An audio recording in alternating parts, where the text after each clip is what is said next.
What's up, YouTube? Welcome to Team 204. This is Crazy Bry, and I have a track guide for you for Southern National with the rookie street stocks.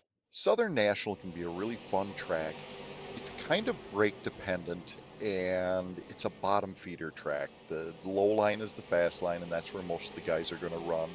You got to wait for the guy in front of you to mess up and capitalize on that. But I'm here to give you some pointers on how to get a good qualifying run, get up in front of the pack, and hopefully stay up there. So let's dig in. This is an overhead shot of Southern National. As you can see, the car is on the bottom of the track, just coming out of turn 3 into turn 4. If we draw a red line right here, that would be the line that the car is going to run. Now, unfortunately, the car won't be able to go full throttle until right about here. So from the blue line to the start finish line, that's the only space where the car is going to be able to be wide open and get as much speed as it can. If we run a qualifying line from the top, let's draw an orange line right here, and you start on the top and you turn down, straighten the car out, then go wide open throttle right here.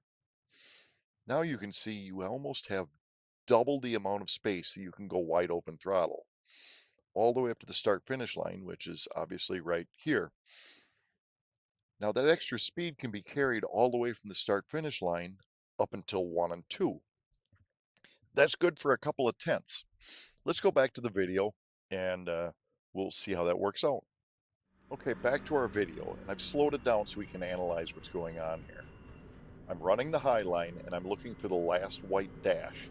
That's when I turn down. Then I straighten the car out and go wide open throttle. I want the shift light to come on before the start finish line. Well, let's take a look at this corner entry now. I'm about 2 car lengths past the start finish line.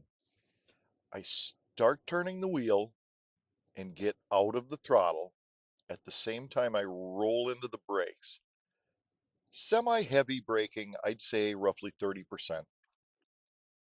I use a lot of wheel input and I get the car down to the white line on the bottom.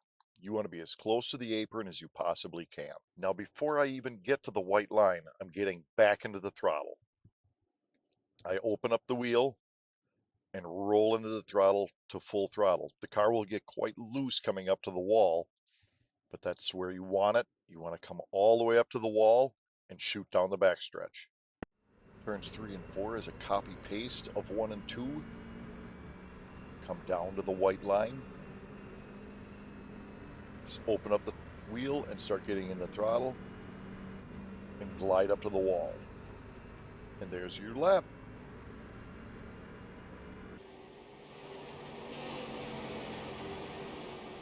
Your race line is going to be very close to your qualifying line, except you'll brake a little bit sooner and a little bit heavier. You'll also use the brake to rotate the car rather than the steering wheel. Here's a quick example of what I'm talking about. Watch as I come down the front stretch. I will get in the brake, I'm barely turning at all, and the car turns. Then I get off of the brake and I have to input a lot of wheel input. This is an extreme example, you probably won't input that much, but it helps you get the idea. Other than that, the name of the game is to save your tires as much as you can.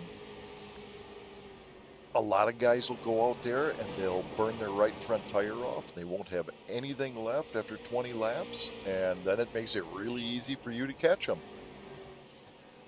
I hope that this guide has helped you out. If it did, just scroll down and hit that like button for me. It doesn't cost you anything and it really helps me out. If you'd like to see more of these videos, hit that subscribe button. Then you're notified of when they come out. You get to see them right away. I want to thank you for watching. We'll see you in the next one.